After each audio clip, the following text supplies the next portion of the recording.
तो चलिए अब हम लोग बात करते हैं हिंदी के वैसे प्रश्न जो कि आपको परीक्षा में कल पूछे जाने की संभावना है, और ये सभी प्रश्न आपके लिए बहुत ही महत्वपूर्ण है। जैसे कि हम लोग पिछले वीडियो में हम लोग देखे थे, पिछले वीडियो में हम लोग 10 महत्वपूर्ण प्रश्न देखे, और इस वीडियो में भी हम लोग जो बचे खुचे महत्वपूर्ण प्रश्न हैं उन सभी प्रश्नों पर हम लोग चर्चा करेंगे। और यह सभी प्रश्न आपके लिए बहुत ही महत्वपूर्ण है, इसलिए एक भी प्रश्न को स्किप करते हुए नहीं जाइए और सभी के सभी प्रश्न को देखते हुए चलते हैं, ताकि आपको परीक्षा में कल लिखने में किसी प्रकार की कोई समस्या नहीं आएगी। ठीक ना। देखिए पहला प्रश्न है बच्चों कि एक बच्चे की मुस्कान और एक बड़े व्यक्ति की मुस्कान में क्या अंतर है। ठीक ना। जब हम एक देखते हैं कि एक छोटे बच्चे की मुस्कान को हम देखते हैं और वहीं एक बड़े व्यक्ति की मुस्कान को देखते हैं, तो दोनों के मुस्कान में हमें क्या अंतर देखने को मिलती है। तो देखिए जब एक बच्चा मुस्कुराता है तो उसमें किसी भी प्रकार का कोई छल कपट नहीं होता है। ठीक ना। वो उसकी मुस्कान एक मनमोहक होती है, कोई भी आदमी उसमें मोह जाता है। ठीक ना। जब हम लोग कोई एक छोटे से बच्चे को मुस्कुराते हुए देखते हैं, लेकिन वहीं पे जब हम किसी बड़े व्यक्ति को मुस्कुराते हुए देखते हैं तो उसमें कुछ न कुछ छल कपट जरूर होता है। ठीक ना। उसमें जरूर एक फंसाने का कुछ न कुछ नया तरीका, नया बहाना होता है, यानी कि वो एक बर्बाद होने का एक जरिया है। ठीक ना। यानी कि हम क्या लिखेंगे बच्चों कि किसी भी भेदभाव किए बिना ही अपनी मोहक मुस्कान छवि बिखेर देता है। कौन? एक छोटा सा बच्चा। लेकिन वहीं पे जब हम बड़े व्यक्ति की बात करेंगे तो एक बड़े व्यक्ति की मुस्कान में एक शक रहता है कि कहीं न कहीं यहाँ से हम बर्बादी के रास्ते पर ही तो नहीं जा रहे हैं। उसमें ईर्ष्या होता है, द्वेष स्पष्ट रूप से हमें नजर आती है। ठीक ना बच्चों। हम लोग क्या लिखेंगे कि बच्चे की मुस्कान में किसी भी प्रकार का कोई छल कपट नजर नहीं आता, वो बिना भेदभाव के अपनी मनमोहक मुस्कान की छवि बिखेर देती है, जबकि वही बड़े व्यक्ति की मुस्कान में शक, ईर्ष्या और द्वेष हमें नजर आता है। ठीक ना बच्चों। चलिए फिर अगला प्रश्न देखिए। अगला प्रश्न है कि कवि की आंख फागुन की सुंदरता से क्यों नहीं हट रही है। ठीक ना। क्या प्रश्न है कि कवि की आंख फागुन की सुंदरता से हमें क्यों नहीं हट रही। तो देखिए फागुन की सौंदर्य अत्यधिक आकर्षक होता है, फागुन का महीना बहुत ही सुहावना होता है। ठीक ना। क्या लिखेंगे कि फागुन का सौंदर्य अत्यधिक आकर्षक होता है और पेड़ और पौधे में नई नई पत्तियां, नए नए फूल लगे रहते हैं। चारों तरफ धरती में प्रकृति की सुंदर रूप हमें नजर आता है। ठीक ना। फागुन के महीने में हम देखते हैं कि चारों तरफ हरियाली, चारों तरफ सुंदरता दिखाई देती है। ठीक ना। और यही कारण है कि कवि इसके रूप सौंदर्य में क्या हो जाता है, मोहित हो जाता है। ठीक ना। कवि फागुन के महीने में पूरी तरह से वो प्रकृति को देख के वो उसी में क्या हो जाता है, मोहित हो जाता है। और यही कारण है कि कवि इस रूप के सौंदर्य से मोहित हो जाता है और उसकी सुंदरता से कवि की आंख नहीं हटती है। ठीक ना। कवि चारों तरफ जिधर भी देखता है उधर क्या दिखता है, उसे खूबसूरत नज़ारा ही दिखाई देता है। ठीक ना। और इसी कारण उसकी आंख फागुन की सुंदरता से नहीं हट रही है। ठीक ना बच्चों। चलिए फिर अगले प्रश्न की ओर चलते हैं बच्चों। अगला प्रश्न है आपका कि कविता का शीर्षक उत्साह क्यों रखा गया। ठीक ना। एक प्रश्न है कि कविता का शीर्षक उत्साह कविता एक आप जो पढ़े हैं, तो इस कविता का शीर्षक उत्साह क्यों रखा गया है बच्चों। तो क्या लिखेंगे कि अत्यधिक तापमान के कारण धरती के सभी जीव जंतु क्या हो चुके हैं, त्रस्त यानी कि व्याकुल हो गए हैं। ठीक ना। गर्मी के तापमान की वजह से, जैसे हम गर्मी के सीजन में देखते हैं कि वायुमंडल के तापमान के कारण धरती गर्म हो जाती है और यहाँ के जो जीव हैं वो क्या हो जाते हैं, व्याकुल हो जाते हैं। तो वही है कि अत्यधिक तापमान के कारण धरती के सभी जीव जंतु क्या हो चुके हैं, त्रस्त हैं, और उनमें जीवन के प्रति आशा, उत्साह और उमंग क्या होते जा रहा है बच्चों, खत्म सा हो गया है। ठीक ना। और उनके जीवन में फिर से पहले जैसा उमंग और उत्साह भरने के लिए बारिश का होना क्या है, जरूरी है। ठीक ना। उनमें फिर से वही उत्साह उमंग भरने के लिए क्या जरूरी है बच्चों, बारिश का होना जरूरी है। जो आज पेड़ पौधे सूख गए हैं, जो मर रहे हैं, जो मुरझा चुके हैं, उनको फिर से ताज़ा करने के लिए क्या चाहिए बच्चों, तो वर्षा की आवश्यकता है। ठीक ना। चूंकि उत्साह कविता बादल को क्या करता है, संबोधित करता है। बादल को बरसने के लिए कहा जा रहा है, कह रहा है कि तुम बरसो और इस धरती को, इस जो धरती जो गर्मी के ताप से पूरी तरह से व्याकुल है उसे शिथिल कर दो, यानी कि इसकी प्यास बुझा दो, ठीक ना। अतः कविता का शीर्षक क्या रखा गया बच्चों, तो कविता का शीर्षक उत्साह रखा गया है, ठीक ना। क्या लिखेंगे कि अत्यधिक तापमान के कारण धरती के सभी जीव जंतु त्रस्त हैं और उनमें जीवन की प्रति आशा और उत्साह का उमंग क्या हो चुका है, खत्म हो चुका है। उनके जीवन में फिर से पहले जैसा उमंग और उत्साह भरने के लिए बारिश का होना जरूरी है। चूंकि उत्साह कविता किसको संबोधित कर रहा है बच्चों, तो बादल को संबोधित कर रहा है, ठीक ना। चलिए फिर अगले प्रश्न पे चलते हैं बच्चों। अगला प्रश्न है आपका कि उज्जवल गाथा कैसे गाऊं मधुर चांदनी रातों की, इस कथन के माध्यम से कवि क्या कहना चाहता है, ठीक ना। प्रश्न क्या है कि उज्जवल गाथा कैसे गाऊं मधुर चांदनी रातों की। अरे इन थोड़ी पूरा कविता बोलने का जरूरत नहीं है, आगे बात करते हैं इस प्रश्न का। तो देखिए, एक प्रेमी एक प्रेमिका अपने उस समय को याद कर रहे हैं, यानी कि कभी उस समय के बारे में वह कह रहे हैं कि जिस समय हम खुश थे, वो खुशी के पल के बारे में हम कैसे वर्णन करें, कैसे किसी के पास अपनी कहानी को बताए। कह रहे हैं कि उज्जवल गाथा कैसे गाऊं मधुर चांदनी रातों की, कथन के जरिए कवि यह कहना चाहते हैं कि प्रेम के मधुर क्षणों को सबके सामने नहीं बताया जा सकता। वो कुछ मेमोरीज के पल होते हैं, कुछ यादों के पल होते हैं जो अपने यादों में ही रहे तो बेहतर है। अगर हम उसे किसी और के सामने अगर लेके आते हैं तो क्या हो जाता है, एक मजाक का पात्र बन के रह जाता है। इसलिए कवि कहते हैं कि उज्जवल गाथा, मैं अपने उस क्षण को लोगों के सामने व्यक्त नहीं करना चाहता हूँ, ठीक ना। कवि को लगता है कि ये क्षण निजी हैं और इन्हें किसी के साथ साझा करने की आवश्यकता नहीं है, ठीक ना। वो अपना पर्सनल बिताया हुआ समय है, वो किसी और के साथ साझा करने से लोग उनका क्या करेंगे, मजाक उड़ाएंगे, ठीक ना। और कवि यह भी कहना चाहते हैं कि क्या पता कि उस समय को बर्बाद करने वाले कहीं तुम ही लोग हो। तो अगर हम अपने आत्मकथा में इसका भी जिक्र करते हैं तो कहीं आपको इससे बुरा लग जाएगा, ठीक ना। इसलिए कवि कहते हैं कि भैया हम अपने आत्मकथा लिखना नहीं चाहते हैं, ठीक ना।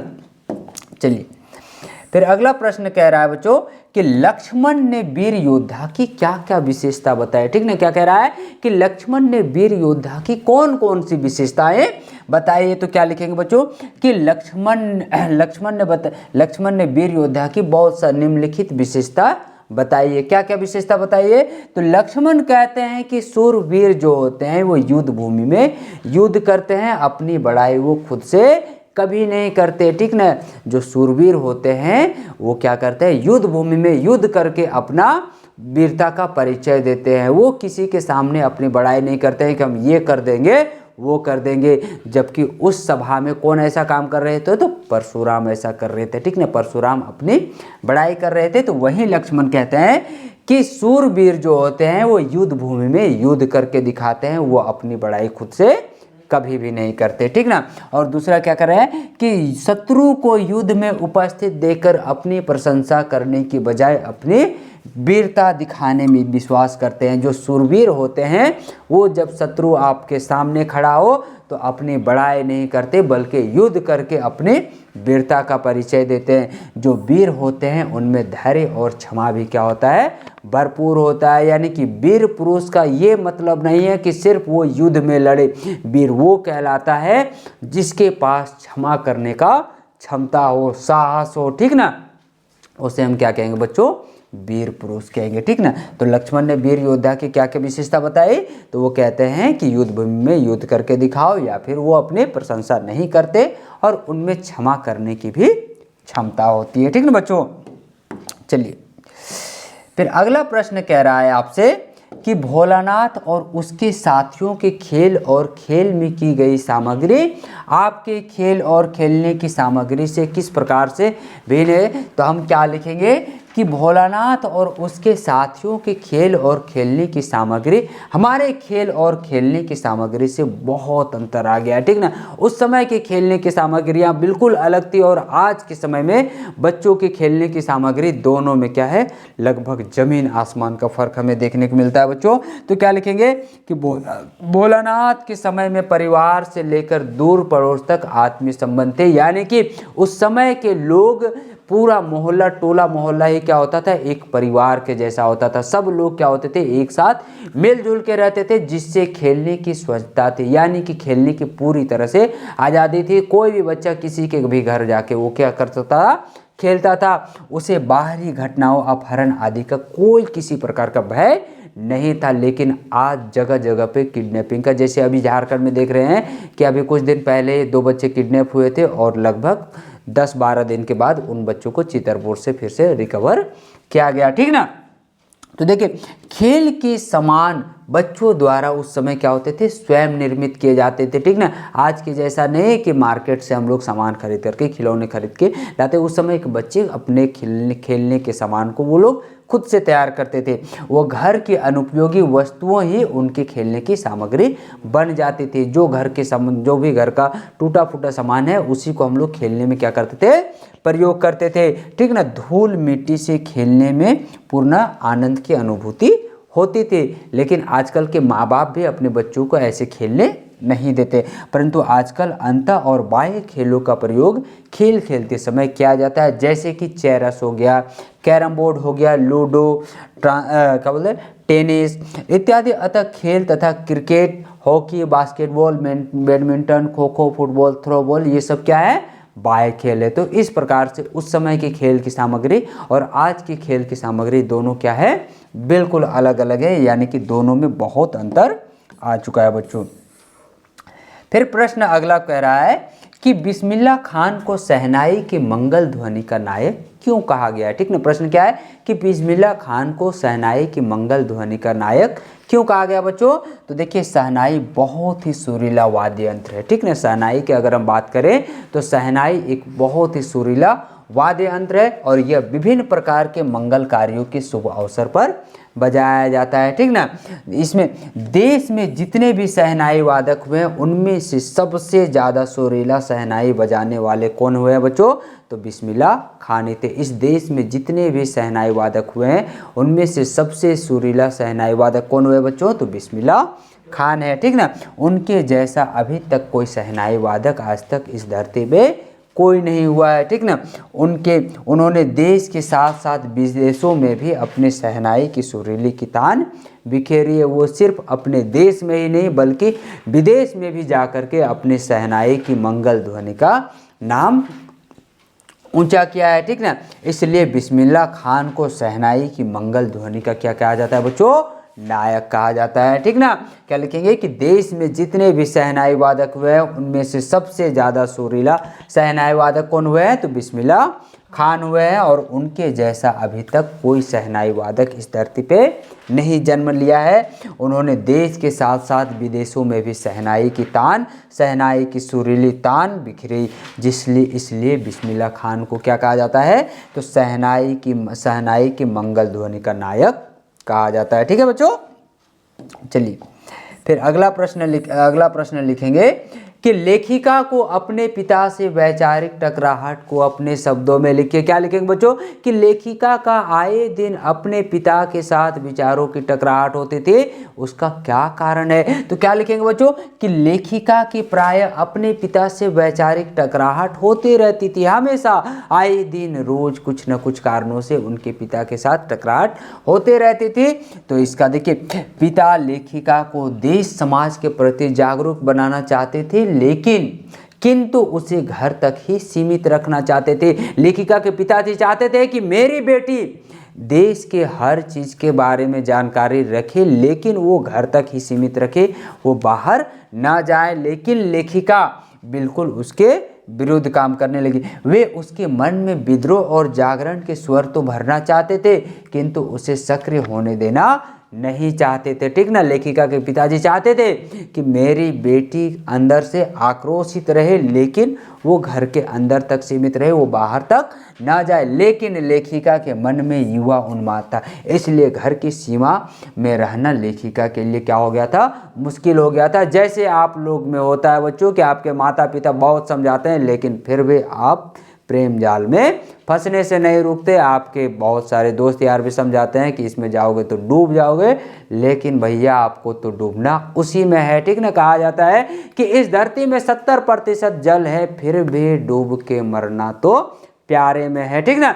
हालांकि वही हाल किसका था, लेखिका का। तो वो भी प्यार में, वो राजेंद्र यादव से प्यार करके शादी कर ली थी और उसके खिलाफ भी हो गया था, ठीक ना। वे देश की स्वतंत्रता आंदोलन में सक्रिय रूप से भाग ले रहे थे और यही दोनों के बीच में टकराव का कारण था। और साथ ही साथ उसका और एक कारण का क्या था कि विवाह के मामले में भी दोनों के विचार टकराए।